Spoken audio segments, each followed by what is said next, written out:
Coming to you from the Into the Apex Motorsport Podcast Network. Your go-to for all things sim racing. Grab a drink, settle in, and get ready for the Slow Motion Podcast.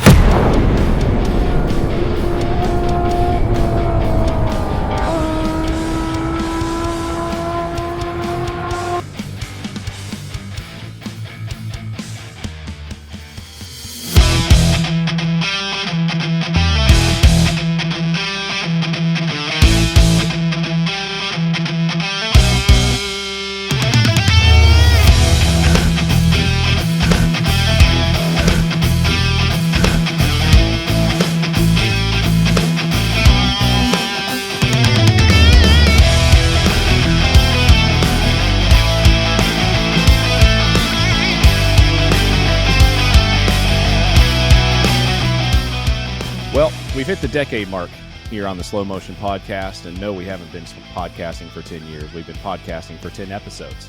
And on the 10th episode, it's pretty cool, actually. I didn't think we were going to be able to do this, but we've got the one, the only, the Road America Master, Matt Malone, with us. And we've got two of his moderators, Dustin Allis, who also works for/with Slow Motion Broadcasting. And we've got my partner at Slow Motion Broadcasting and American Muscle Series admin Randall McGrew. And as always, Bradley, I hope you're feeling better. Get to feeling better. Thanks for showing up on the show, man. But Matt, for anybody that doesn't know you, give us a little bit of background. Hi, I'm Matt Malone, and I stream iRacing over on Twitch. It's coming up to my 10-year anniversary, basically, of streaming and doing iRacing. I think at the time it was really the only place to even stream, so we just started streaming on Twitch. I thought it was looked pretty cool, so I pressed start streaming, and I still keep doing that. But yeah, it's been a long time. Like Dustin, and he's been there since the start, basically, and we got a lot of people that have been around, coming up to 100 months in a row. Some people have been subbed to the channel, which is just crazy. Jeez. But we got our niche little community, and we do our thing, and iRacing on Twitch obviously has blossomed, since then. But it's been a lot of fun, man. And I got no plans of ending anytime soon. So yeah, keep it coming. Absolutely, absolutely. So Dustin, he kind of mentioned you a little bit, man. This is the first time you've been on the podcast. Kind of tell us a little bit about you. I know you're an IT guy that doesn't really do much, but I know you set up projectors and stuff like that. Mod for Matt Malone and do a few producing, a little bit of producing every now and then for Slow Motion Broadcasting. But welcome in. Yeah, nobody tell my boss that I don't do anything at work, because I do some stuff at work, but I don't do anything at work except for go to Matt's stream and never actually ban anybody. It's really hard to get banned, but don't right. Try it. Don't try it. But I've been around iRacing since like 2013. Watched Matt pretty much since Matt started streaming, and since Twitch.tv was a thing. I remember watching people play Team Fortress 2 on Justin TV. That's how long I've been around in that. But then, Matt got a sub button and watched iRacing and couldn't afford iRacing, so I gave Matt $5. And then I bought iRacing. So I don't know how that works, but we've been doing that for 99 months. Yeah. Oh, man. All right, so Randall, a.k.a. Fitty McFinger, a.k.a. Randall McGruber, whatever we want to call you. Here we go. Welcome back, Randall. It's been a long time. Yeah, but like anybody what, that weeks? Yeah, weeks. It's been literal weeks. But anybody that didn't listen to the first podcast you were on, back when it was the Wrong Stuff podcast, obviously American Muscle Series admin, who both of these guys drive in, and also Slow Motion Broadcasting partner of mine. But welcome back in, man. Thanks. I guess I'm a repeat offender now. Well, yeah. We're not going to go any further with that. But anyways, Matt. So back to you. Obviously, you kind of mentioned how you got started or when you started, but on the streaming side, I've done it a little bit. I've streamed a few races personally on the Slow Motion Broadcasting YouTube when we do all those special events and stuff. You said it looked like fun and you got started. I mean, how long and what did it take for any streamers that want to get started out there what did it take to actually get to a point where you are now, where you've got, you've averaged, since I've watched the past couple days, at least 800 to 1,000 views. Right. Well, back in the day, there was just a handful of people even streaming iRacing, so I consider myself pretty lucky to even get on anyone's radar from the very beginning, because as soon as I started streaming, it was because of this. I forget his handle now, but if you know it, Dustin, spit it out. But he was streaming, and I started streaming, and then we kind of were talking, and then he would like host me. Raids weren't a thing back then, but he would host me for like maybe 10 viewers or something. But at the time, if you had 10, 20 viewers streaming iRacing, you were the guy. It's basically it. When there's 6 people streaming iRacing and you got 12 viewers, that's basically it. So I'm really lucky that I never got stuck in like the doldrums of a one viewer stream, and that's why now I'll try to raid like a one viewer streamer, be like, hey, this guy could possibly be a great streamer, but no one's going to click on it because it's one viewer. I'm sure everyone's a little apprehensive when they see a stream and there's one viewer and you click on it, but oh no, he might have the viewer list up or something. He's going to see me in there when I just want to lurk or something. It's a little weird. You get up to like 10, 15, 20 viewers and it's like, I'll click on it, see what's going on. And then, but yeah, like I said, I'm super lucky that I never was stuck on like 1-2 viewer. I've always, started out basically like 10, 15 viewers.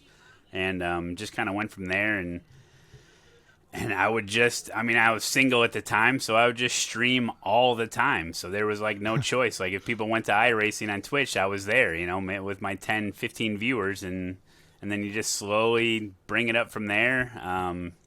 You gotta have some gimmicks, And for me, I'm just kind of like I'm just kind of like a goofy guy, so yes. I'm just like doing stupid stuff, and people like that on the internet, so I'm just like, yeah, I'm just going to play into that some more, and, because it's fun. Just goofing around is fun, and then when there's an actual race and it's time to be serious, I can be serious for X amount of time before my focus runs out, and then I have to goof around a little bit more, but that's just really what it is. It's just fun, like, for me, like, and I've had people say like, "Geez, are you streaming or are you racing? Which one is it?" And it's like, well, it's both. Like streaming is just as much of a passion to me than racing is. So I try to do like 50-50 or whatever. Like I want to put on a good, entertaining stream, but also I want to have some good races that are satisfying to me. So. That's my approach to it, and it's worked so far, I guess. There's other streamers that have gone, way above and beyond, like Jimmy, and that's totally different. That's just a different avenue. But for me, at this point in my life, man, I'm just doing it for fun. There's never going to be a time where I'm going to go full time. It's just a matter of it's my hobby, and I really do want to keep the hobby mentality, so that way it's always going to be fun. So. Yeah. No, you mentioned the one thing I really wanted to hit on is you mentioned the one viewer kind of pocket that a lot of these streamers sit in. And I don't mean any offense to this when I say somebody that's sponsoring American Muscle Series, Royal Smitty. I've watched his stream a couple times. I've seen some of his VODs. Everything he does is spot on. It's great, but you get stuck in that one viewer pocket, and it's a pain in the ass to get out of it, for lack of a better word. So, it's obviously massive luck on your part, but you kind of mentioned it a little bit. Some of the difficulties, obviously 2020, because you've been streaming before that, did you have a pretty big uptick in viewers, and now you're just kind of falling back down to normal levels, or have you kind of sustained that or been up since that point? No, yeah, I think the 2020 thing, everybody got a blip, and now it's kind of back to normal again. It's like, oh, sim racing, here we go. It's on TV. This is it. We hit the big time. It's never going to go down from here. But in the back of my mind, I'm thinking, there's a lot of people sitting at home right now. Oh, yeah. And for me, I'm used to that cycle because I work full time in the summer. So then I barely stream in the summer. And then winter comes around and boom, I'm full time. So I'm used to the ups and downs like that. And, it doesn't bother me that much, but, that whole everyone sitting at home thing and sim racing is exploding. It's like, it's great, take it while you can. Sure. And I was really hoping, like, dude, we got iRacing on TV now. They're talking about it. This is great. But that was really hard to sustain. I mean, once people start leaving their house and doing stuff, I mean, it's tough. But definitely, the numbers exploded for everybody, I think, for them, and it's great. Yeah, I mean, we started, Randall, I think slow motion broadcasting started last year, 2022, and we were still kind of coming out of that slump, that funk of the whole 2020. There was still some blowback from all of that, but beginning of 2023 is when we've really started to notice the fall off of leagues that are wanting to get broadcasts, but especially people that want to commentate or produce, like we were talking about before we started the podcast. And it's just it's tough to find people that want to do that. So to see 800 people watching your streams, and you said you weren't full time, and I wanted to talk to you about that as well. You said you would never make it full time. From what you're saying, is that just because you enjoy your job so much, or I mean, no, it's because don't listen to him. He's a concrete man through and through. Yeah, yeah, it's because my day job is just too damn lucrative, and I got a family and health insurance. It's just there's no way. It's like golden handcuffs. I just can't get And in order to stream full time, then I'm gonna have to start asking people for money, and I'm not gonna do that. So, then I got to turn ads on. And then I got to do this, and it's just going to turn it into a job, and I just can't do it. I mean, with a family, health insurance, a good paying job that I only got to work 8 or 9 months out of the year, and then so I basically have the best of both worlds. And the wife's real supportive of the streaming thing, and so let's talk about that's the just wife. the way it is. I mean, if I was 25 years old or 20 years old, and I was working at a gas station or something, making minimum wage, Right. and I was pulling these types of numbers from Twitch, I'd go full time, 100%. Yeah, not a question in my mind, But just the way it's just the hand I got dealt. I mean, I'm not complaining, obviously. It's just the way it is for me, And I fully support people that go full time. I know Quirk's full time, Gamer Muscle full time. A lot of people do it full time, and I like to support them, help them out as much as I can, and I get it. And because it's a tough business, man, it is tough. Just like what happened with everyone sitting at home, you get a huge bump. You think this is great. Maybe you start investing some of that money back into the stream. And then a couple of years go by, and it starts, you think you're doing something wrong.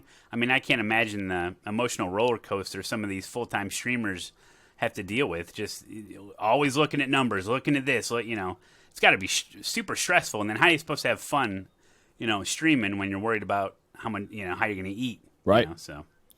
Yeah. No, I want to come back to the wife here in just a second, because I saw something today on your stream that was surprising to say the least. So, yeah. But anyways, let's got to move on here just for a second to Dustin and Randall. Obviously, you're moderators with Matt not streaming full time. How does modding work? What do you guys do for Matt? Well, I make fun of him. I don't know what Finney does.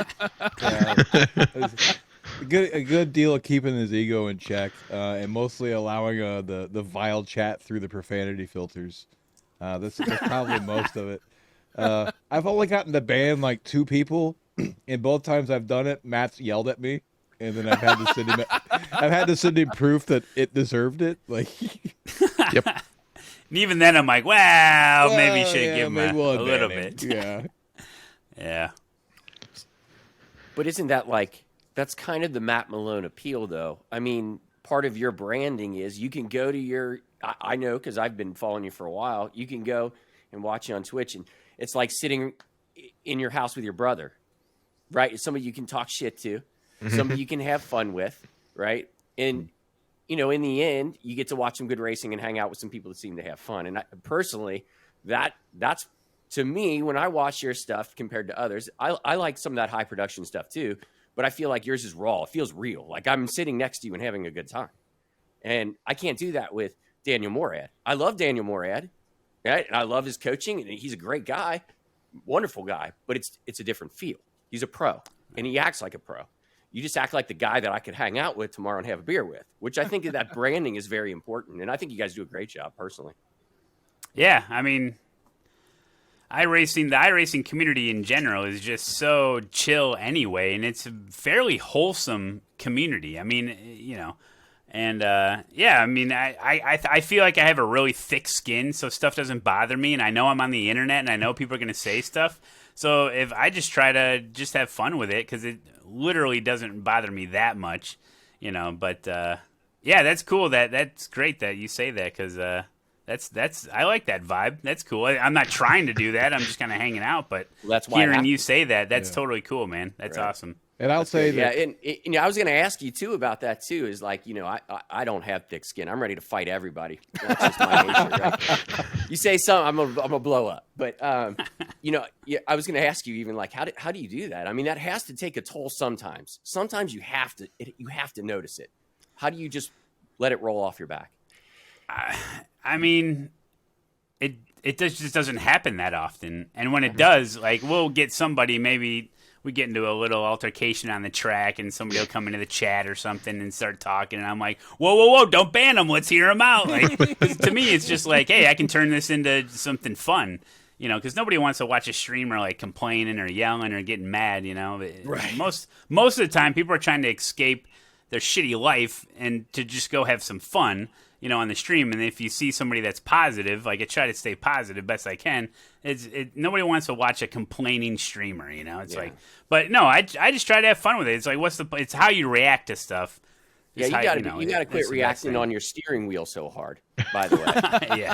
yeah.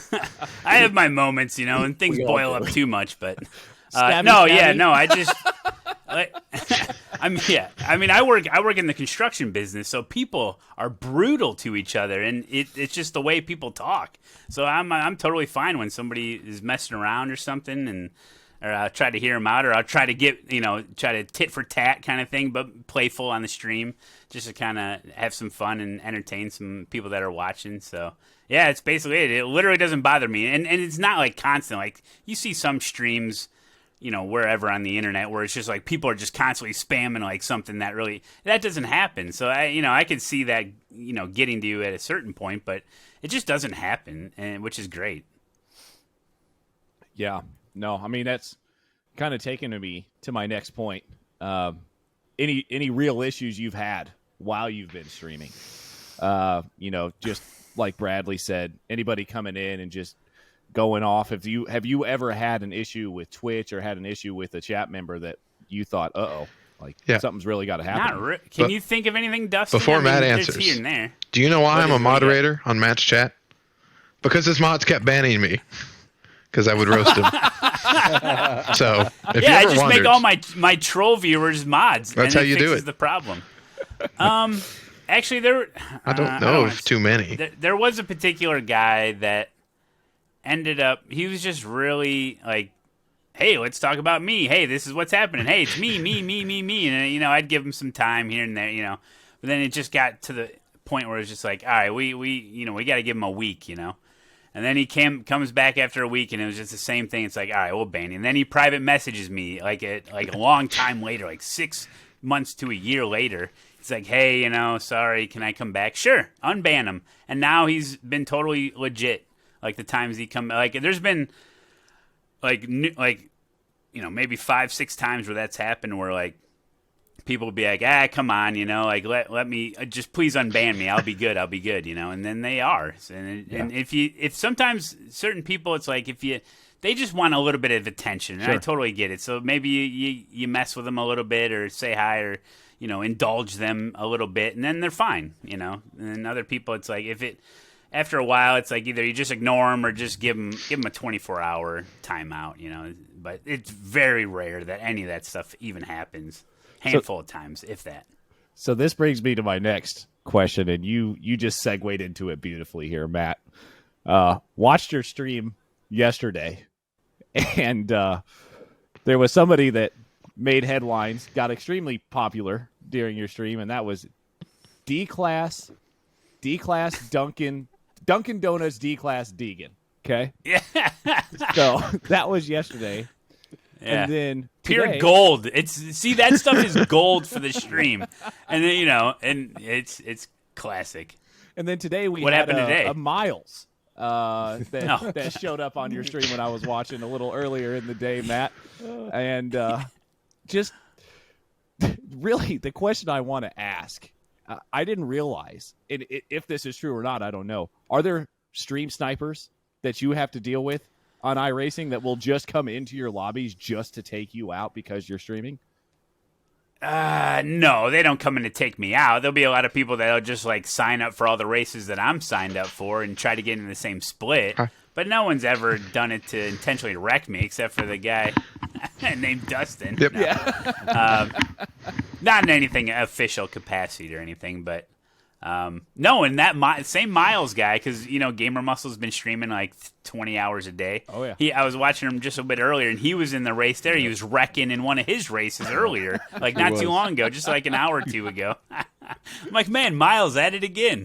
So yeah, it's just. And I get all like, when stuff like that's happening on the racetrack and people we're really going at it, my heart's racing and I'm like, trying to play it cool, but some of these guys just like, what are they thinking, And then other times you get into altercations on the track and then you're like, man, what are these guys thinking? Then you look at the replay and then I realize it's my fault. Yeah. I'm like, oh boy. I'm like, all right, well, we'll just move on here. But So- I mean, my biggest thing is like when people they instantly will judge like on the racetrack without looking at replay, without, they instantly just start tearing into you and they didn't even wait for an apology or nothing, Right. And I'm guilty of that, in the heat of the moment. I just start yelling at somebody like, say you're sorry, that's all I want.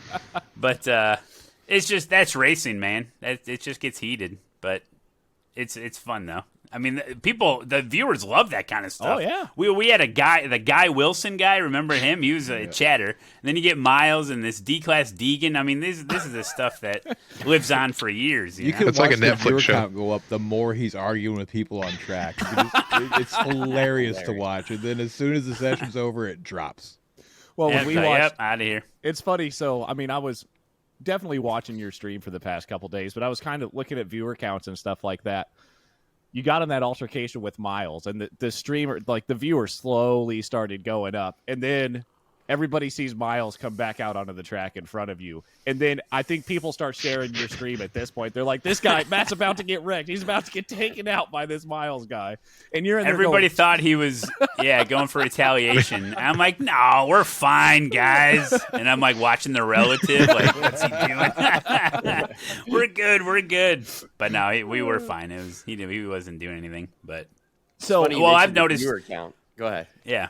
no, go ahead," because I was about Oh, to change the subject. well, yeah, I was just gonna say like the viewer count for like I known that throughout the years it's like people know when the races are starting, so then they'll go check in when the race starts, and then if something happens or I wreck or the race is over, boom, they leave. Wait, and so that's why I've always been like, okay, we're in between races, I gotta like, hey, look over here, hey, gimmick here, something, like keep people's attention because in between races.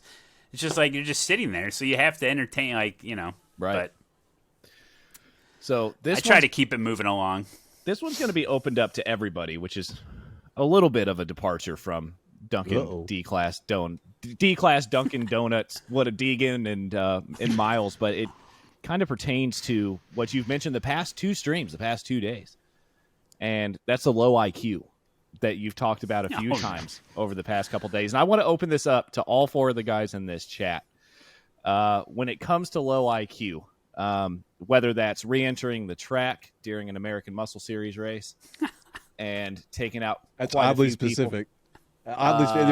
It was two people, and that's oddly specific. Or No. just get into these official races. And I kind of want to know what you mean by low IQ, Matt. Do you just mean? I mean, has the IQ, the general IQ in iRacing, dropped recently, or has it always been this way? I mean, what's everybody's take on this? For me, it's just that is a bad decision, like a low percentage move. Like there's certain moves you can make that based on percentages, this is your probability of actually executing that move. And I don't think it's more or less in iRacing now or before. I mean, I have no idea, but it's all based on luck on who you encounter on track and hit this and that. But I mean, when I hear people talk about low IQ, I'm like, it seems kind of mean, but I don't really mean it like you have something wrong with you. I'm just saying you made a bad decision and you didn't execute it. That's kind of how I think of it. It's a racecraft number, not actually an IQ number, right? Right. Yeah, sure. I got you. No, I agree on the fact that, I don't think it's changed on whether it's fluctuated. The average is probably the same, but I have noticed lately after the cheating thing came out, it has been kind of weird. We've noticed in leagues, and we've discussed this on the podcast before, there are people in the leagues even asking before a race, hey, is it okay if I do this cheat? And you're like, wow, we are getting to another level here in iRacing that is unnecessary. Not to be the Debbie Downer, but I have noticed that recently, so it's kind of an odd thing. Yeah, you're talking about like track exploits and stuff like that are starting to come out into the light more than they used to. Yeah. Randall, you got anything on low IQ? Oh, I got a lot of things about low IQ. Don't get me started. It's my specialty. I think it's a multi-pronged issue, right? Like as iRacing's become more popular, we're getting more and more of the esports crowd. And anytime you get the esports crowd, they're gaming the game. They're not trying to race the race, right? They're going for hot laps. They're trying to get every 10th like nobody else exists on the track. And the other problem is just accessibility. In real life, racing is not nearly as accessible as it is online. If you make a bonehead move on a track, which I've seen plenty of bonehead moves on real tracks, there's a lot more consequences than losing 15 minutes of your time. You're either going to have to pony up with your own paycheck or have the car owner's foot up your ass, maybe your opponent's foot up your ass, penalties and all sorts of things, possibly fines if you do stupid things. You're actually going to feel physical pain if you get into an incident, and that's all gone in virtual racing. So people are like, I see a hole, I'm going to fill it with a car. Yep.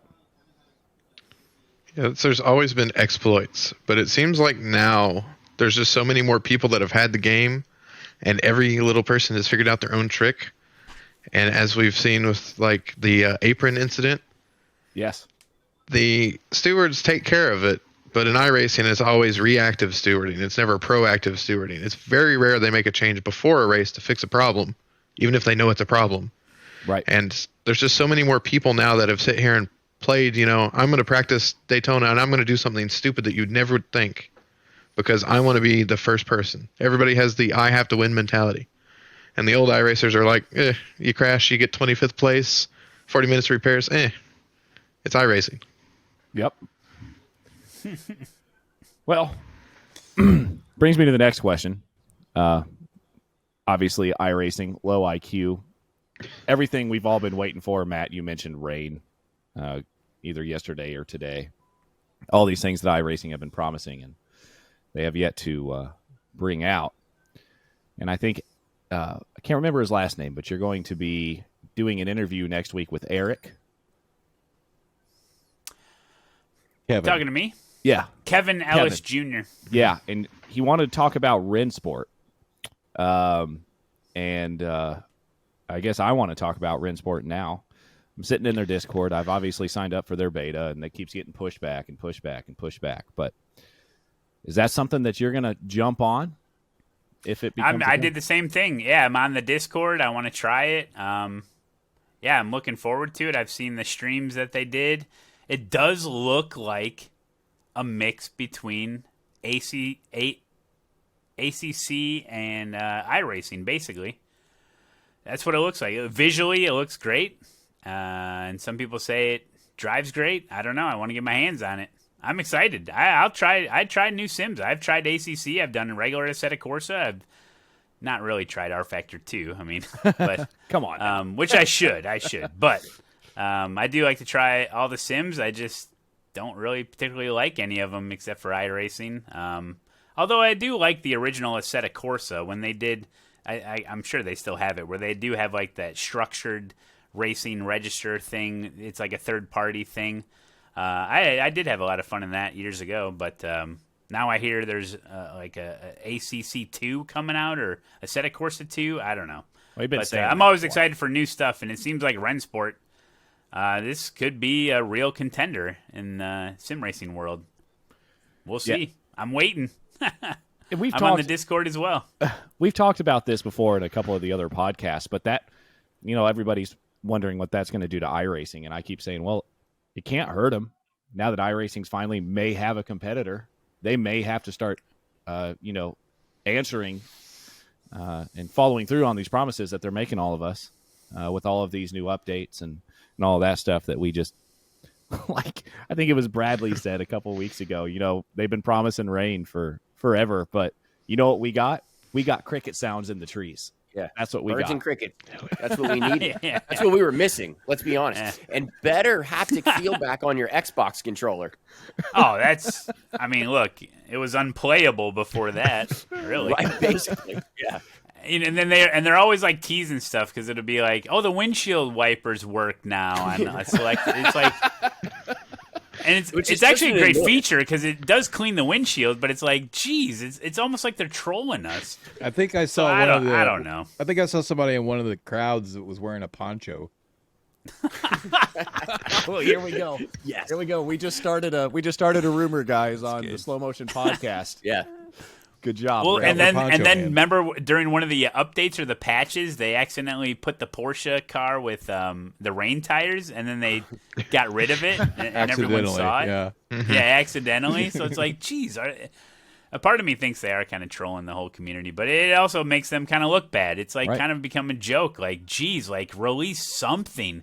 Give us rain on at least one track and car or something. Like they got to show something eventually, and it's not going to happen in 2 weeks from now. Right. It's not. There has been talk about crickets. There's been crickets on rain for this next update in 2 weeks. Nothing. Couple new cars and a new track is all I've seen. But sometimes they'll surprise you with I was going to say April 1st. I don't know, but it is kind of becoming a joke at this point. Let's be honest. It's crazy. Every other sim on has top, it. I guess. Yeah, well, yeah. Yeah, they need some competition. Yeah. Hopefully, Rennsport will do it.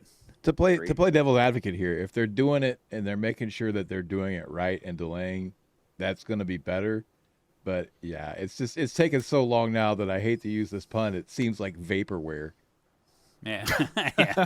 Well, then why are they even talking about it? If they know it's going to take them forever, why are they mentioning it 2 years ago? I think it's at least been 2 years ago since they started talking rain. It's like, don't just have your little, research and development, your crew in iRacing, and just shut up about it. If you're nowhere near releasing anything, then don't talk about it. Show me something when did that clip come out of the actual rain, like puddles or something? It was like Skip Barber. It's like that looked semi done. Like release something. Let us all the beta testers that pay, all this money. We'll test it for you. I just don't get it. I really don't. I'm on the same page. We discussed this the other day, and one of my biggest gripes about COVID was the devil of all devils when it came to dealing with like purchasing things and just mentality in general has changed to where we overpromise and deliver, vice before where you underpromised and over-delivered, and that's how you won. And I noticed that whether that's in Rennsport having to back their stuff up a bunch of times, Acetec's been they've been notorious for that. GSI's been really good. I had a GSI. I loved it. And he's very open about his time frames, which makes it wonderful.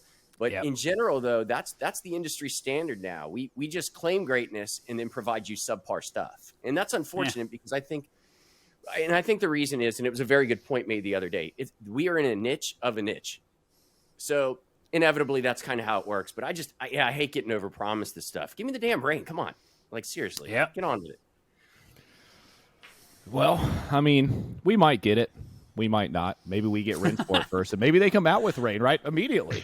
Then we won't have to deal with iRacing rain. Who knows? But, Matt, the last question here before we go to the break, and then I'm going to pose this actually to everybody in the room. If you don't mind, I'm not even going to ask your age. You're obviously grown. You've got a wife. You got a baby now. Any real-life aspirations? Obviously, Daniel Morad was a driver. came over to the sim world. And then you've had a couple people go the other way that started in the sim and then went to real life racing. It's becoming more popular now. Do you have any types of aspirations to maybe try to get out on a track or race in a series? Nothing in any serious capacity, no. I mean, I'm turning 40 this year. I'll have 2 kids by then. I've done the drive a fast car on a track multiple times here and there, and it's a blast. Don't get me wrong, but it's just there's not enough hours in the day. There's not enough just disposable income for that kind of stuff. Yep. It's too dangerous. Like I just wouldn't risk my family for, I'm not going to risk my life doing something like that. I'm not going to jeopardize the future of my family for something like that. But I could see doing more track days or whatever here and there, just random, quick stuff, but nothing official now. Well, I mean, that Too brown old and slow. that brown in color Ford Escape that you drive might be a pretty good track car. You never know. Yeah, well, years and years and years ago, there was an old local track, and they would always wait until the very end after everyone's got a couple of drinks in them, and they'd be like, all right, we're doing 1v1s. Go get your car from the parking lot, and you bring it. And I tried to do it one time, and I was running late, and I had an old 85 Buick LeSabre at the time. Oh, yeah. And I was with my buddy, and I'm like, let's go. I had just gotten off of work, and I knew what time they did it, and we drove really fast over there, and we pulling in the back of the pits, and he's like, you just missed it. I'm like, no. But that was crazy because I seen an old, like I don't know, 60s or 70s Corvette just scrape the wall all the way around because he's just driving too hard. Yeah. And it was a nice Corvette, and it's just cars from the parking lot.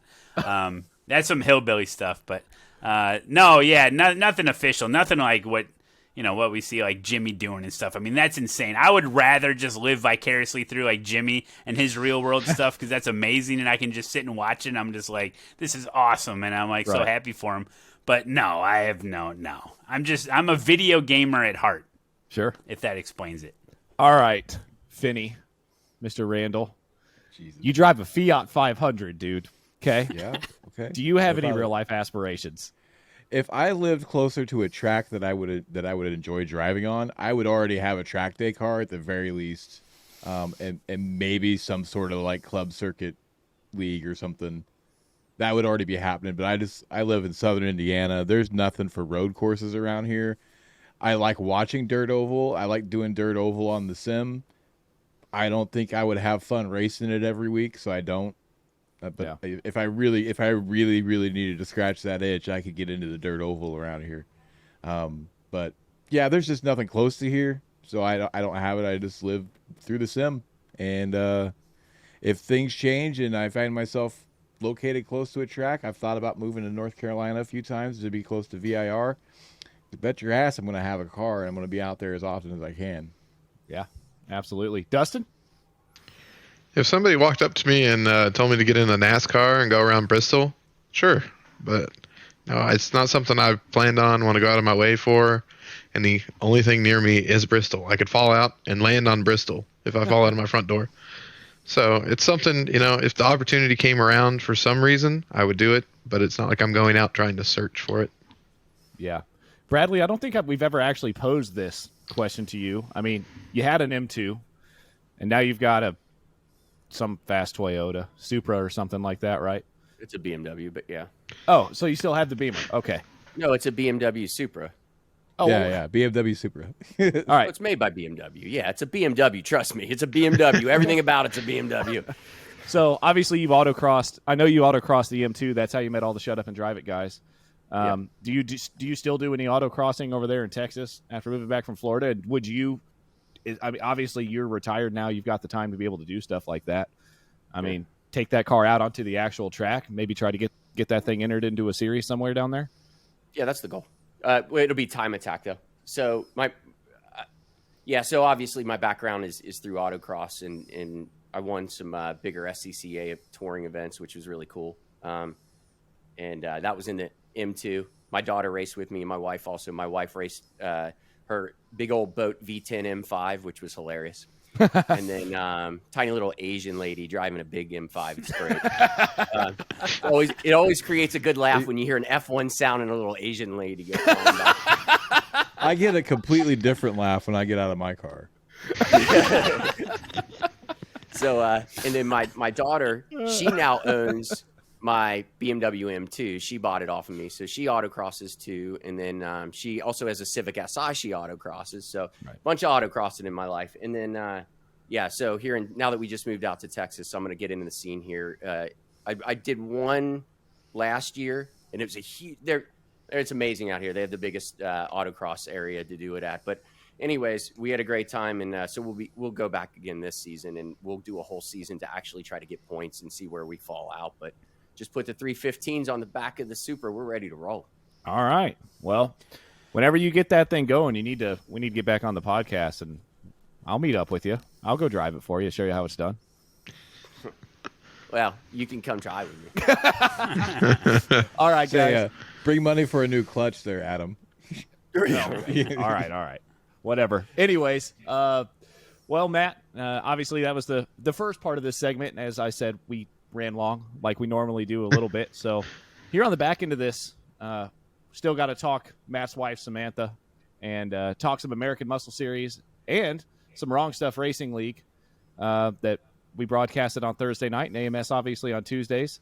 Get everybody's views on some things that I've seen in those couple of series so far. And, yeah, whatever else we want to talk about. But we'll catch you guys on the other side of the break. Don't go anywhere. More of the Slow Motion Podcast coming up. The Into the Apex Motorsport Podcast Network is a weekly destination for motorsport fans, with a range of shows that cover sim racing to real racing, created by and for those passionate about this sport. The Into the Apex podcast closes the week with a hangout, a regular go-to for the sim racing and motorsport community, with road shows year-round at select motorsport circuits.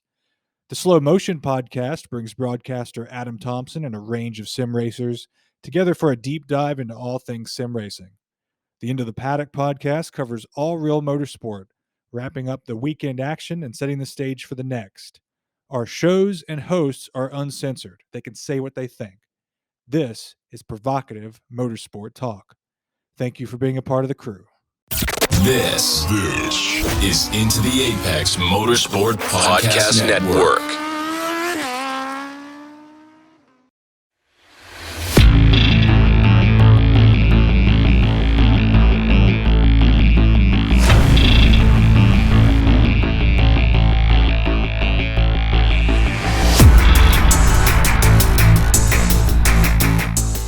All right, guys, we're back on the other side of the break here.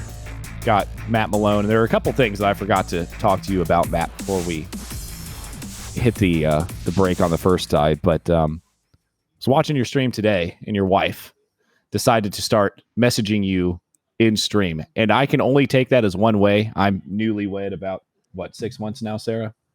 4 months, something like that. And if she can't get a hold of me when I'm racing, she'll get into my YouTube chat and start talking to me there, or she'll talk to me on Discord. So was that just you ignoring Samantha? Did she need your help and you just didn't help her? I don't know. No, she'll put the stream, because she's 8 months pregnant, so she's not going to walk all the way down the stairs or text me or anything. So she'll just go on the stream and message me, and then sometimes I don't read it. But I don't know what kind of issue she had. Oh, it was because of the dog. She was worried about the dog, and I thought it was something serious about her or the little kiddo. So I was like, I better get up there. But no, that's the way she'll get a hold of me. It's the best way to get a hold of me. I tell her, just go in the chat. She's a moderator, so she can talk, on there. Mm-hmm. But no, she's fine. She's great. She's very supportive of the stream. She gives me ideas for the stream. She's wonderful, and yeah, she's great. She's gonna actually redo some of the lighting and stuff in the room. Right. Us guys, we don't know what the heck we're doing. So she's like, I think a nice purple will offset the brown of the carpet. That puke brown carpet we got down there. We need to offset that. I'm like, I don't know. Go for it. But yeah, she'll come in the chat and just talk. Sometimes I read it. Sometimes I miss it. And then she gets mad. You didn't read every single one of my messages. I'm like, yeah. It seems important not to sit there and copy and paste her chat 25 times so he'll actually read it for a change. Yeah. Yep. The other thing, back on the streaming subject. I asked you this today in chat. With the whole, obviously you're affiliated with Twitch. Have you ever thought about, I don't know, I forgot to read, and if they have fixed this yet, or if you still can't go over to YouTube or restream to YouTube. Obviously, the viewer count is, do you just want to stay on Twitch? Would YouTube be beneficial to you if you wanted to do that? Obviously, with you not trying to be a full-time streamer, you're obviously just looking for the views, but is that something that you would do, or is that just too much work? Well, apparently, the whole plan this winter was to do the restream, which is you can stream to multiple platforms at once.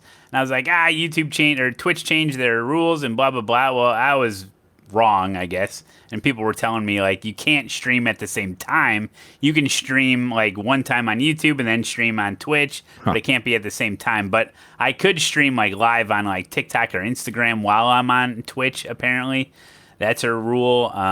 But yeah, once you partner with Twitch, I mean, you sign a contract basically, and they want exclusivity on you. They want to keep you on their platform, so you can't just be spreading everywhere around. But I like Twitch chat. I like the Twitch chat. I love watching live YouTube streams. I can buffer it. I can rewind. I can, it's just better. It's better on my phone. But like the Twitch app kind of sucks on my phone. And I'm just trying to think of it as like a viewer experience. I'm like, what would they rather use? Probably YouTube. But there's no way. Like if I were to just like say like, hey, Twitch, see you later, and then move exclusively over to YouTube, I'm not going to take that risk because then you lose all the subs and stuff. But yeah, I'm just on Twitch, and it's mostly because I'm lazy. I don't want to make a big change, That's what I was trying to get out of you, Matt. That's what I was trying to get there. Yeah, and look, if I could stream on both at the same time, I would. And I've done live streaming on YouTube with when I made a little car model, and it was just kind of an experiment. And it's not really it's not exactly content people want to watch. A guy that can't see very well build something small. I'm like getting pissed off, and I won't build another model again. But I tried it. It was okay. But Twitch is where it's at. Twitch, as far as the community and the chat and the emotes and all the way it works, I love it. It's just the whole Twitch kind of does suck at the end of the day. There's no discoverability. We talked about one viewer streams. It's like, well, yeah, they're stuck. And Twitch does nothing for these people. So that kind of angers me. But I'm just stuck on Twitch. I hope they get their act together in the next couple of years. But it is what it is. Sure. Well, I'm going to start, Bradley, with you here. Wrong Stuff Racing League kicked off their season last Tuesday. Same time American Muscle Series runs. If you guys haven't watched Wrong Stuff, you probably should, because it's pretty good racing. But I'm going to try to give you guys a bit of a backstory, and I want to get everybody's kind of views on how all of this stuff went down. So they ran at Le Mans. They run the GTPs, the LMP2s, and the GT3s, and the GT3s are split up into AM and Pro-Am. Hour-long races and 50-minute races throughout the season. And the way that the league administrators wanted to try to do that, basically the hour-long races that they're doing, they're trying to bring in almost, I don't want to call it wrong, but it's borderline hyper-miling. To be able to only one stop these races and not have to come in for two. A couple cars were able to do it. One LMP2 was able to do it. One GTP was able to do it. And what kind of brought in a bit of the agony, I think, and the grief and everything that happened after the race was you've got so many different cars in the GT3 class that 90% of the Ferraris did it, and I think an Audi was able to do it. But most of the BMWs, the Lamborghinis, the McLarens, none of those were able to get to the end. If you guys were in a league like that, now when I say that, going into the next race, it's a 50-minute race. It's just going to be an all-out sprint, one stop, and you're gonna do it. But what do you guys think of that league premise? Hour, 50 minutes, the hour-long races being a very, very intense fuel-saving race. Randall, I'll start with you on that one as a league owner. As a league owner, it's probably not something I would put in. But when it comes to those fuel strategy races, it's often a strategy that most people don't think of that's the best. We used to have this problem in PCC all the time where they would make hour-long races and limit the fuel tank so much that you could do it in one stop if you saved fuel, or you could do 2 stops.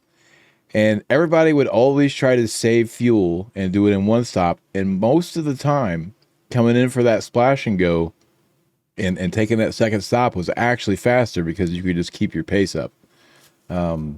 So I don't know if the drivers in WSR all just need to do a bit more discovery when it comes to fuel strategy and pit deltas, or if it's something that needs to be looked at. Like you mentioned, the GT3s, the cars have such different capabilities when it comes to fuel saving. You're almost building in preferential treatment to certain models, which maybe adjusts the fuel capacity on the models that aren't as good, and you can balance that out. But that just seems like so much work. And you really got to ask yourself, is a fuel mileage fuel strategy the way I want this to be raced all the time? And when it comes to the Mustang League, it's a pretty easy thing. It's like, no, we want one stop. That's it. Sure. Dustin? Yeah, I mean, fuel strategy racing is fun sometimes because of the drama and not knowing what's going to happen. But when you know it's just a dreadful kind of race where you're doing it for an hour, like fuel saving for the last stint of an oval race, that's not bad. You know, you only have to put up with it for 20 laps of Indy or whatever in the Indy car, or the redacted car, excuse me.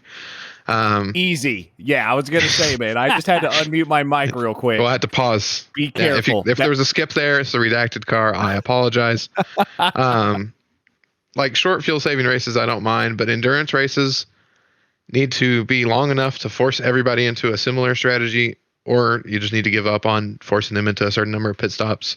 Let them fill up the tanks and just go. I don't think endurance racing is fun because you're having to fuel save.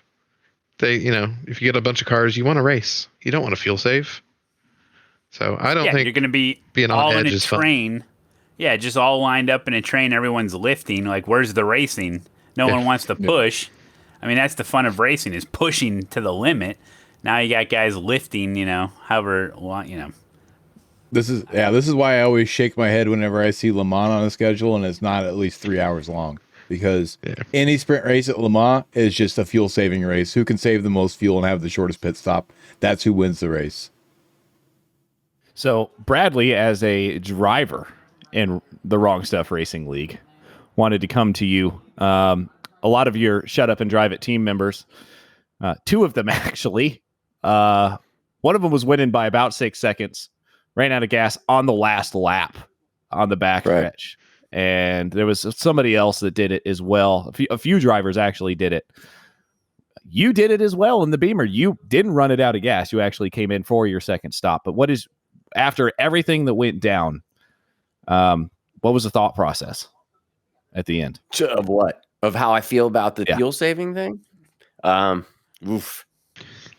I don't know. I agree with pretty much everybody. I mean, I believe if you leave strategies open, people can use strategies. If you only have one strategy, you're not strategizing. There's nothing to strategize. Like, there comes a point where it's like the only way to win this race, and Le Mans is a perfect example because it's such a long lap that if you are able to get that one extra lap, that's it. You've defeated your competition.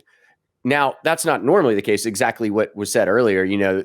Sometimes just hauling ass the whole time is the way, but Le Mans you won't benefit from it.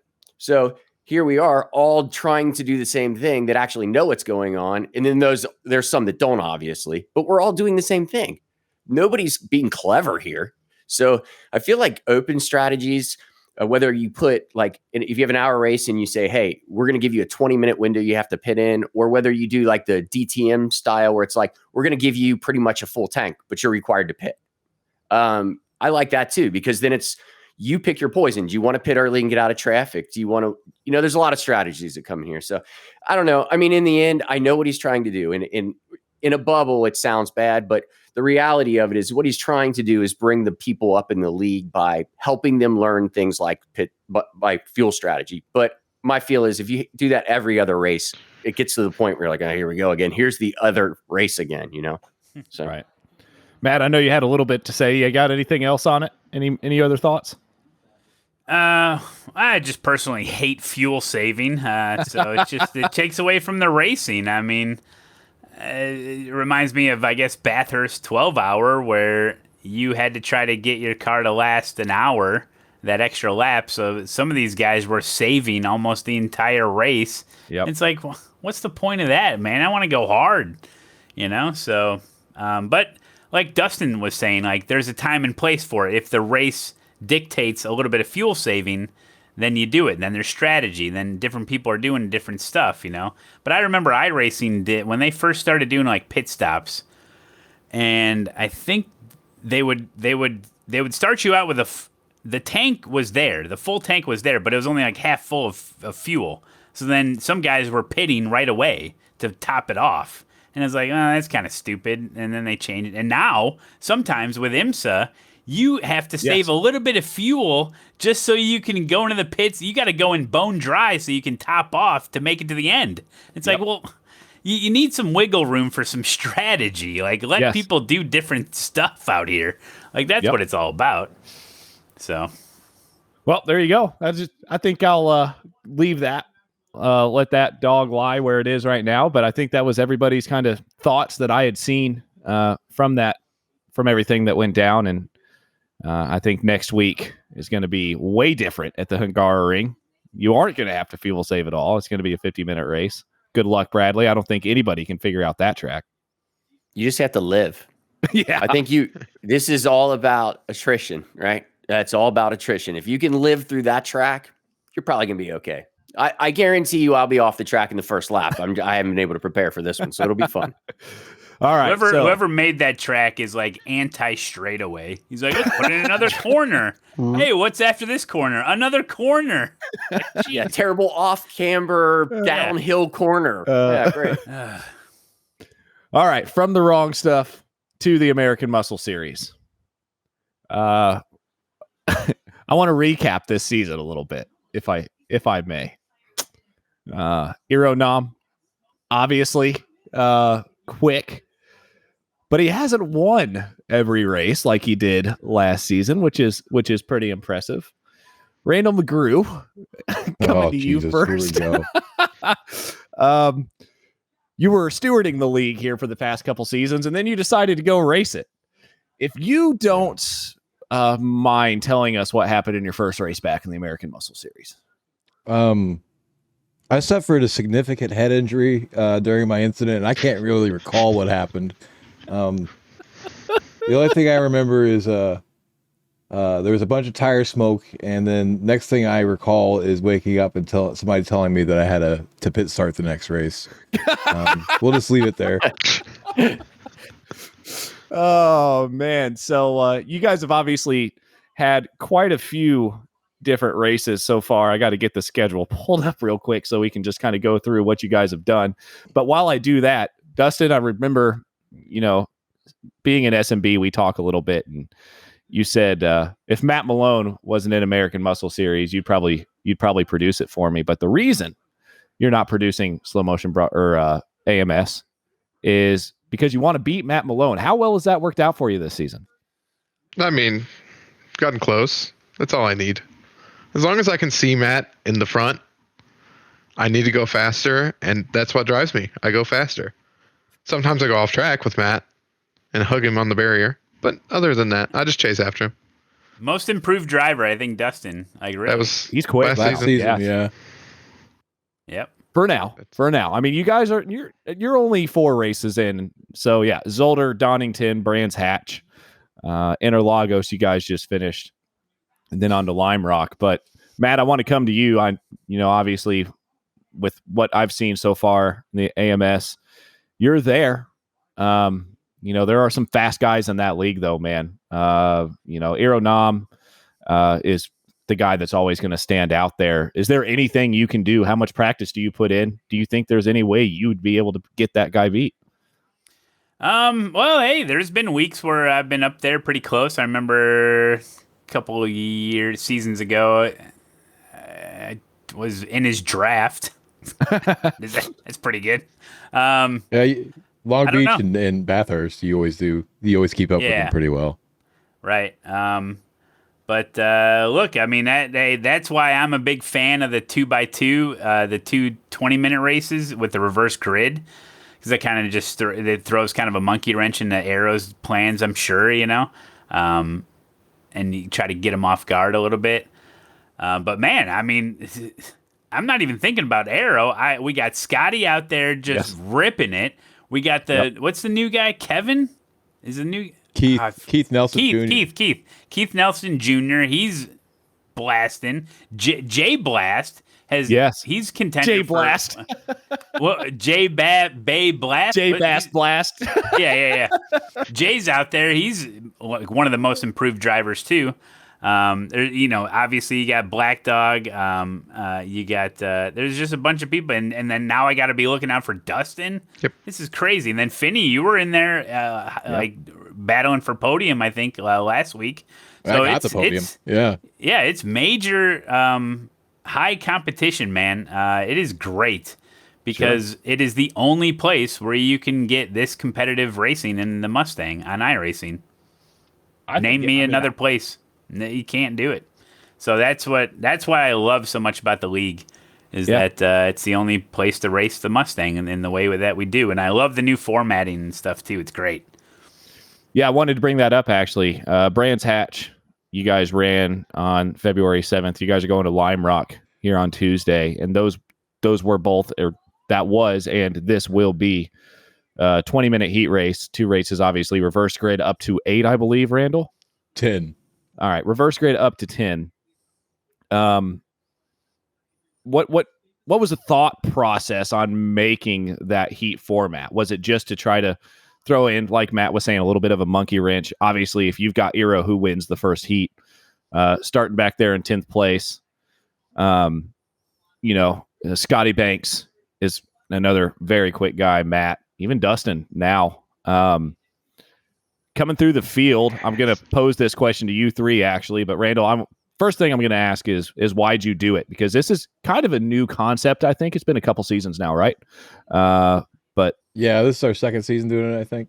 Yeah. Why'd you start it? Actually, no, this is our third season doing it. Why did I start it? Well, I wanted there to be some variety. So we started off, the first season was all 40-minute races, no pit stops. It was just 40 minutes go.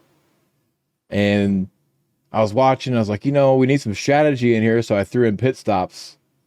And I was like, hey, it'd be cool to have some endurance races, like endurance too. So throw in an extra 20 minutes on a couple rounds.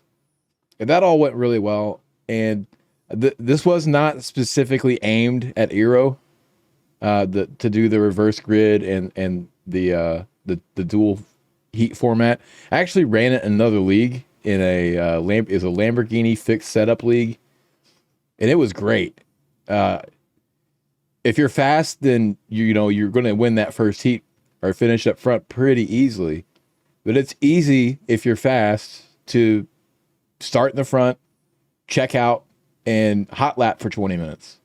I want the champion of a league to be proven to be good in all aspects of a race, whether it be having good fuel strategy, having good tire strategy, saving your gear, being able to win sprint races, being able to win longer races, and being able to make your way through some traffic. If you're just going to come out and just smoke everybody all the time, then you need to prove that you got a little bit of racecraft and you're not just a hot lapper. I want the champion of a series to actually have to race their way through some stuff sometimes. Yeah. I want you to hold that thought real quick, but I'm going to go to these two before I go back to that. Dustin, I kind of hit on it a little bit, but when obviously you said your main goal is to beat Matt. I know it's not. I know it's to beat everybody, man. But what did you have to do in the offseason of American Muscle Series to be competitive? And when I say be competitive, when I broadcasted your first race at Zolder, I mean, dude, you were heads and shoulders faster than you were last year or last season. Why? How? That's part of it's just I've been doing PCC in the Mustang and just dealing with, running the car. Seat time is king. There's just about nothing that can replace seat time. But for each of the races we've been doing, a lot of people are doing practice with Garage 61. It's like a free website that somebody's made and working on right now. But you can download Ghost Lap files. So you can download the O Lap, B Lap, whatever they're called. And you can put those in iRacing, and I can literally have a ghost of somebody that's faster than me driving the track a foot in front of me at all times. Wow. And just being able to see the lines that everybody takes, because there's at least 15 people in there, and see kind of what setups they tweak. A lot of people run just different cars, and being able to try every car and see what they do to it and what I can do to it is just a lot of help. Like Donington, it's a lot of off-camber corners, and you see I slide the Mustang.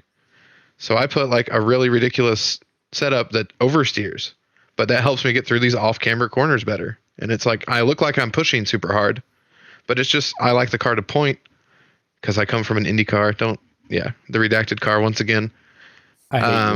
Just being able to, kind of see what to do with the car and then adjust it to me as opposed to just trying to adjust myself to the car.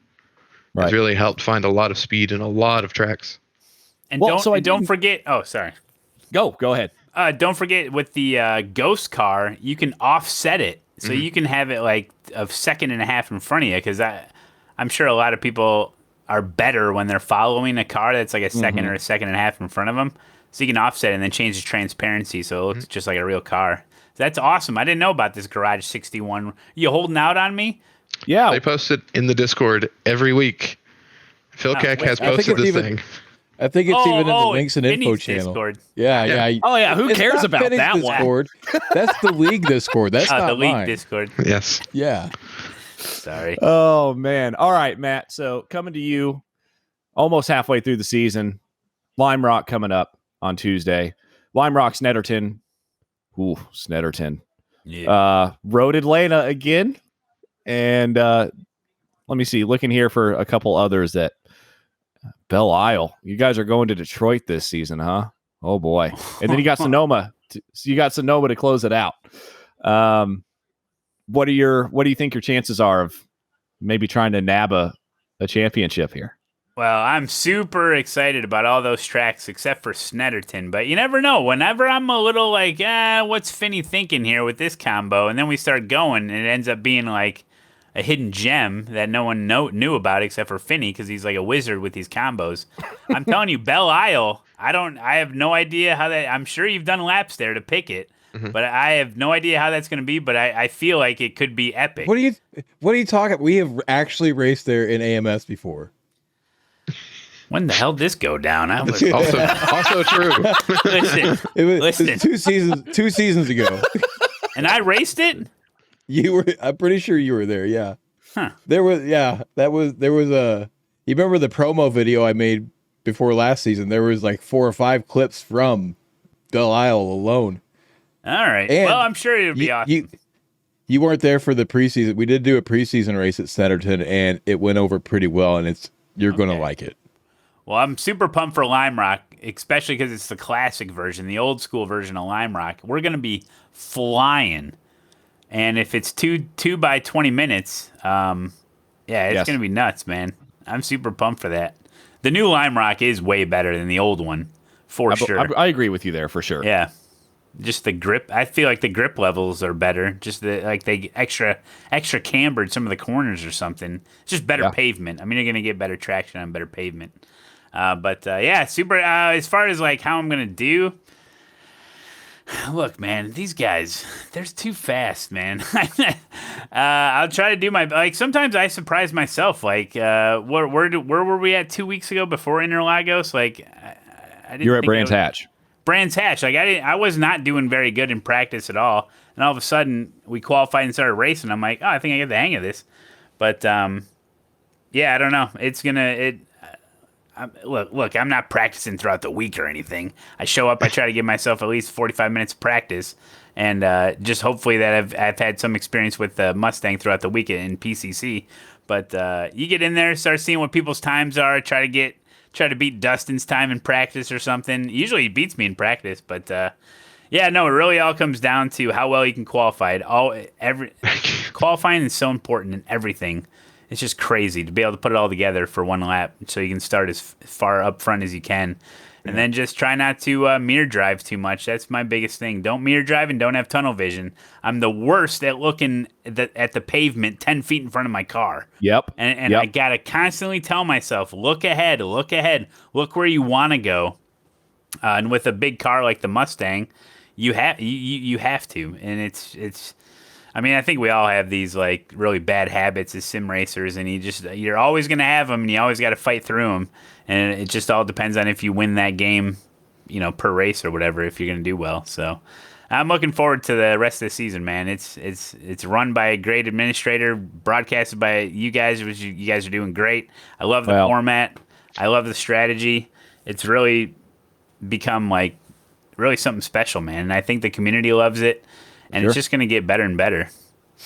Well, I wanted to, I told Randall, I told you to hold that thought. And I don't want to bring anything super controversial up here, but I'm going to do it anyways. There have been some grumblings about maybe people finding ways around that H pattern. I mean, the Mustang is one of the few, if not, is that maybe the only car now in iRacing that is still. Like the Audi 90 and the Nissan GTP and a few others have an H pattern still, but I think it's the only one in officials that still. Well, no, Camel GT's official, so they have it. The Lotus 79, the Lotus 49, they all have H patterns. But where I'm going with this, and I think you already know, shifting.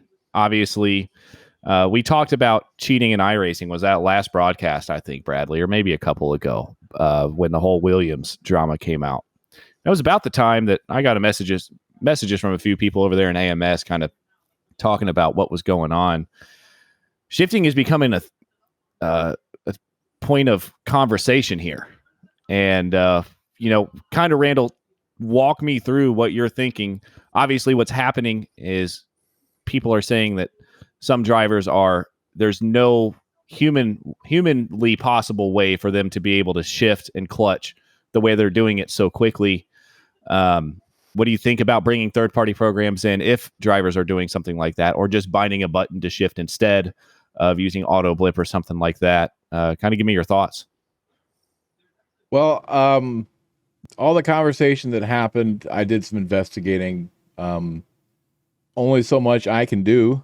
And eventually it came to a point where I just started asking people very directly, what are you doing? And I'm not going to steal your technique because I'm not interested in it. I'm not good enough to be able to do it, probably.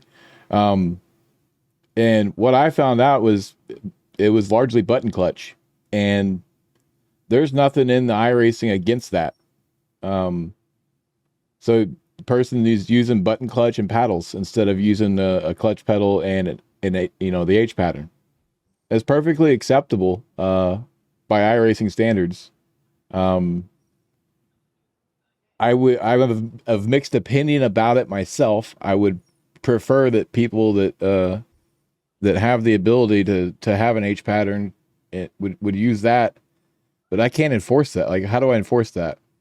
You can't. And if somebody comes into the league and doesn't have the equipment, if somebody just has a base Logitech wheel that doesn't have an H pattern, and they only have two pedals, what else? If they want to use button clutch to get around the penalty for auto blip or whatever, okay. What can I say to that? So I don't see anything that's violating the terms of service. I don't see it. Maybe it's a little bit of esports nonsense. Yeah. I don't think that in the case in particular, I don't think that alone is the reason why the person has the speed that they have. What do you think, Dustin? I mean, I've been there with the button clutch, trying to not have to use stupid auto clutch because it's the worst thing in iRacing. Auto clutch it should be a penalty, but it shouldn't be like 2 seconds a lap slower.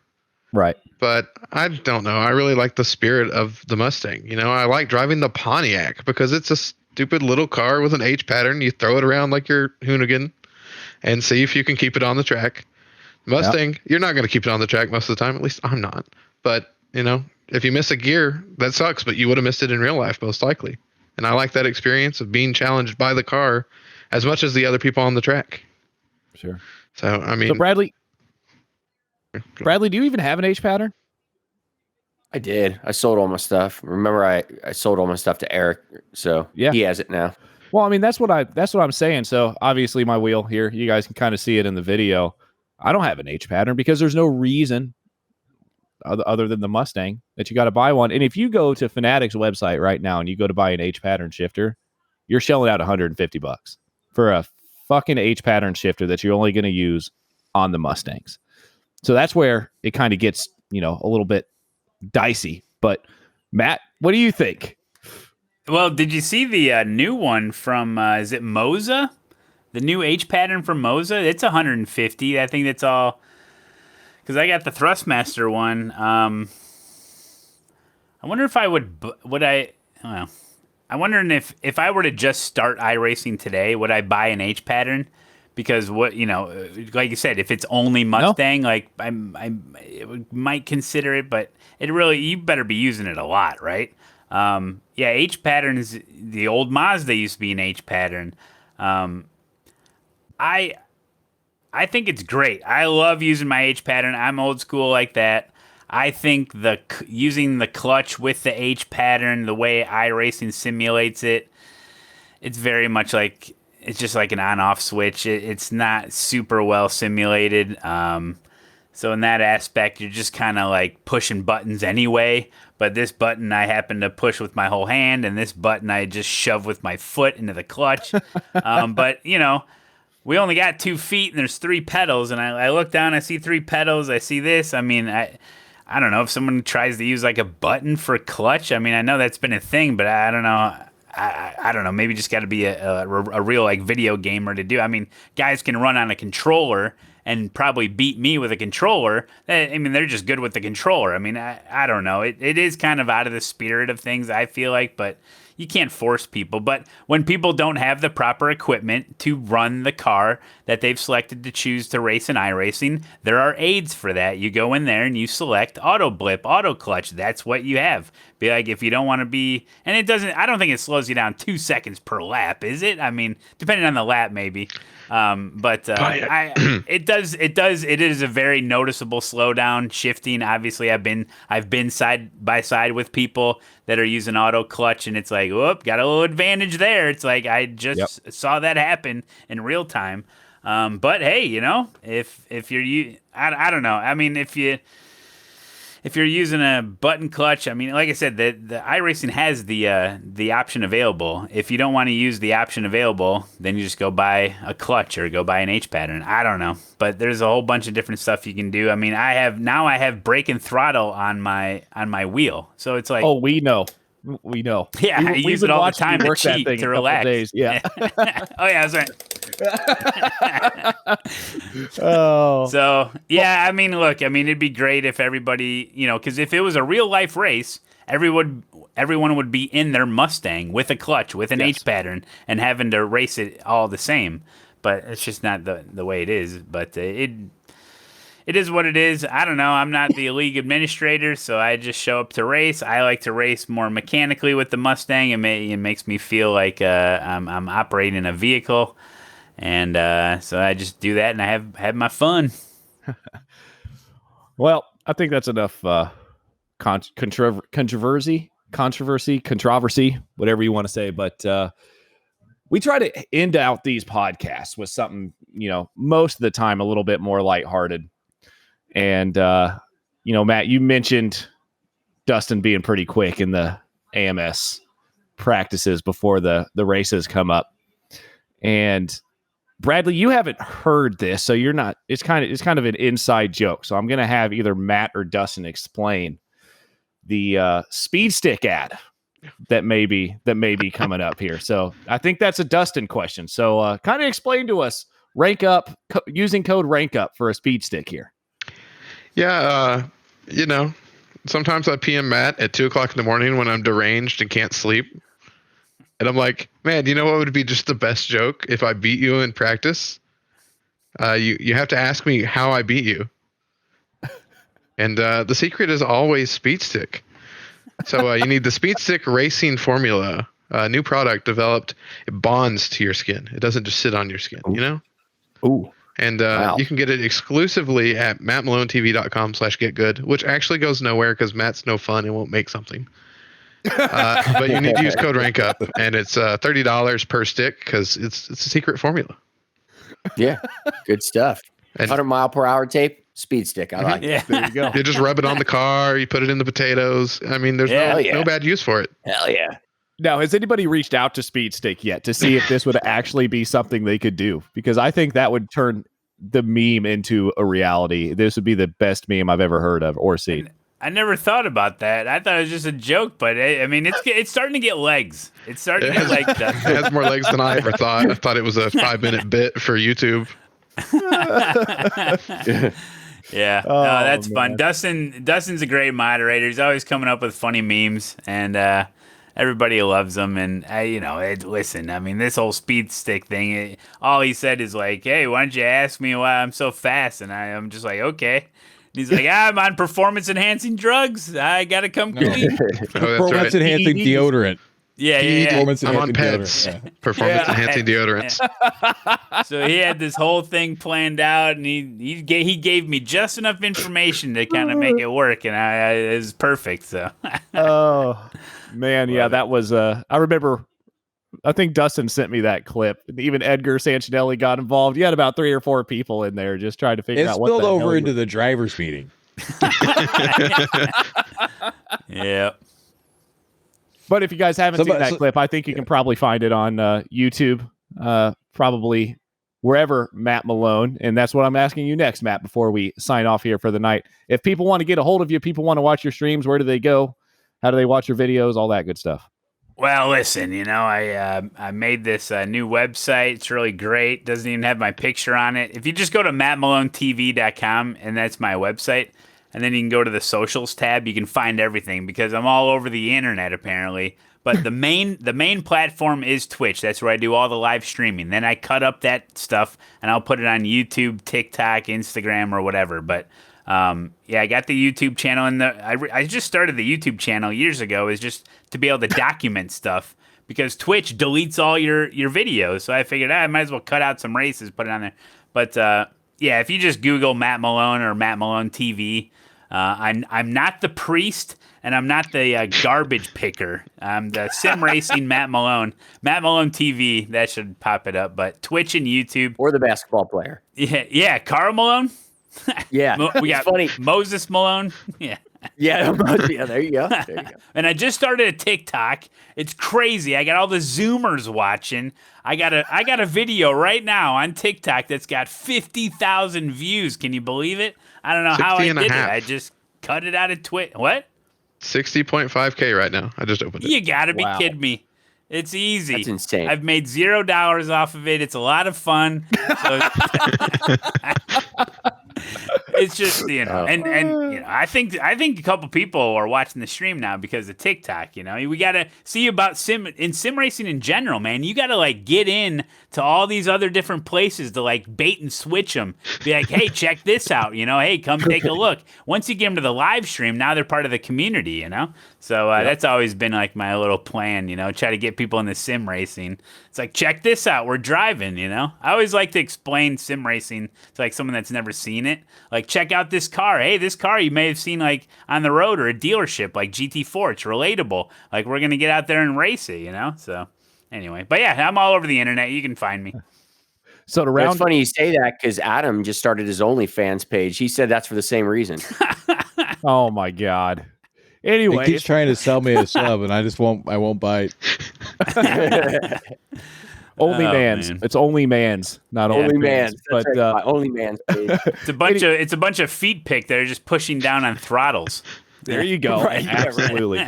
Mesh. Anyways, tube. Matt, to round out this stream, somebody asked you today, hey, I'm thinking, I can't remember how it was worded, but hey, I'm thinking about getting into sim racing.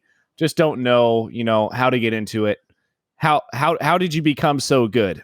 And if you can remember your answer to this guy, it was something about So you pick a car, you got to get iRacing, and then you get in this car, and then sometimes you turn, sometimes you hit the gas.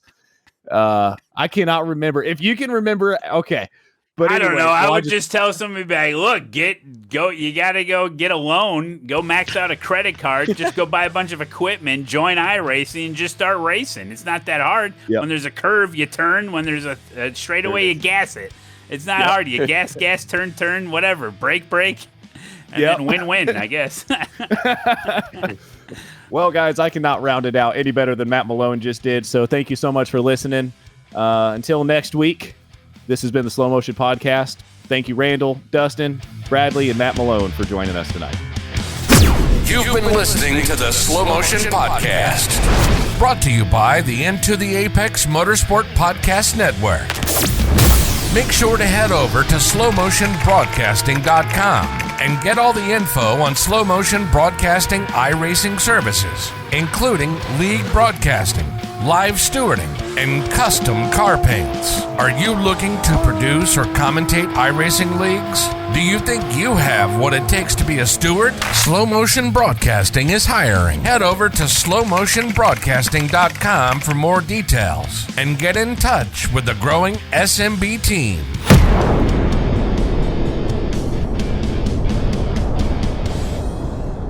This is Into the Apex Motorsport Podcast Network.